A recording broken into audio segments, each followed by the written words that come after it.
On the afternoon of June 24, 1947, amateur aviator Kenneth Arnold was flying near Mount Rainier, Washington, when he suddenly spotted 9 unusual objects on the horizon. Arnold claimed the craft flitted from side to side and flipped in unison like the tail of a Chinese kite, and he estimated they were moving at around 1,700 miles per hour, far faster than any known aircraft. He initially assumed the physics-defying objects must be secret military vehicles, but he later admitted the incident was as much of a mystery to me as it was to everybody else. Arnold's extraordinary story soon found its way into newspapers across the country, and reporters pounced on his description of the objects as moving like a saucer if you skip it across water. Within days, the term flying saucer was born.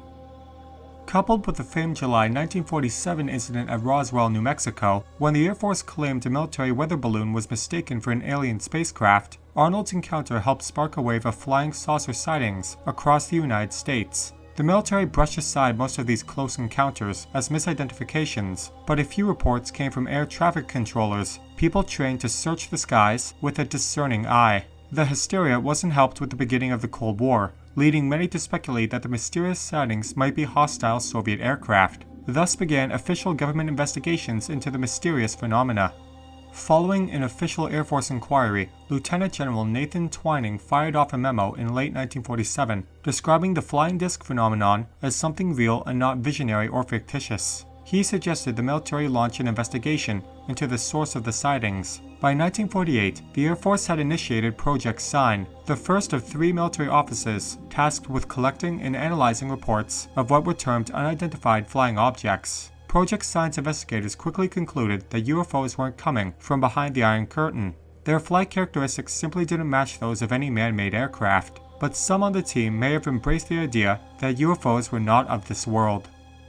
According to Air Force officer Edward Ruppelt and others who study UFOs for the government, Project Sign produced a report in the summer of 1948 speculating that the sightings might be evidence of interplanetary or extraterrestrial craft. Air Force brass supposedly rejected and destroyed the document on the grounds that there was no hard evidence for its conclusions.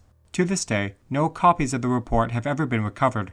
The Blue Book era began with a bang. Project Sign and Grudge had only averaged around 170 UFO reports each year, but 1952 brought an unprecedented 1,501 sightings.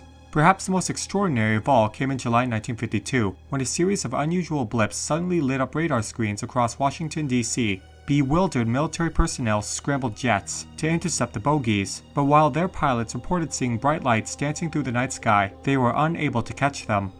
Many in President Harry Truman's administration were indeed concerned that UFOs were a safety hazard. Whether the sightings were real or just mass hysteria, reports from panicked citizens ran the risk of choking federal communication channels. Some in the CIA even believed the Soviets could stage a UFO incident to help screen an attack on the United States. In January 1953, the CIA convened a group of experts under the direction of physicist H.P. Robertson to review the flying saucer issue. This Robertson panel concluded that most UFO sightings could be easily explained as harmless optical illusions or weather phenomena. Still, the group suggested the government should take steps to debunk UFO events to help prevent a potential public uproar.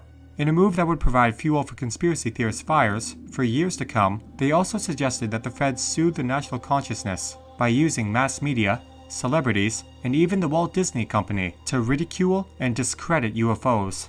With the help of civilian astronomer J. Allen Hynek, Project Blue Book's investigators spent the next several years debunking UFO sightings, as everything from hoaxes and misidentified aircraft to birds, weather balloons, astronomical phenomena, and contrails. The team successfully cleared up thousands of cases, yet their explanations often seemed as unbelievable as the reports themselves. A 1966 UFO in Michigan was blamed on swamp gas, and in 1968, Blue Book concluded that a group of B-52 pilots who witnessed strange lights moving over North Dakota had simply seen the star Vega.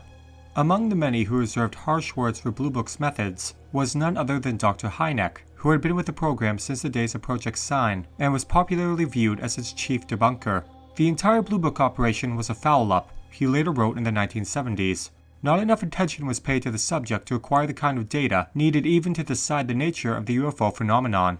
After Blue Book's famous swamp gas explanation and other far-fetched attempts to move UFOs into the identified category, future President Gerald Ford, then a Michigan congressman, called for a full-blown congressional investigation to relieve any apprehensions that the Air Force was engaged in a cover-up. The result was an independent study on UFOs, funded by the federal government and ran out of the University of Colorado. Led by physicist Edward U. Condon, the group first convened in late 1966 before releasing its findings in a lengthy 1968 tome titled Scientific Study of Unidentified Flying Objects. The Condon report was unequivocal in its findings. Our general conclusion is that nothing has come from the study of UFOs in the past 21 years that is added to scientific knowledge. It read, on the basis of present knowledge, the least likely explanation of UFOs is the hypothesis of extraterrestrial visitations. Critics claim the study was biased. Condon himself described it as a fiasco and nonsense, but its findings convinced the Air Force to finally pull the plug on Project Blue Book. On December 17, 1969, the Secretary of the Air Force released a memo announcing that the study no longer can be justified either on the ground of national security or in the interest of science. It seems that the government's solution to handling extraterrestrial life is to simply cover it up. In reality, we know nothing about Project Blue Book. Everything that's been fed to us over the duration of the Cold War is either a flat-out lie or a toned-down version of the truth. Nothing more and nothing less.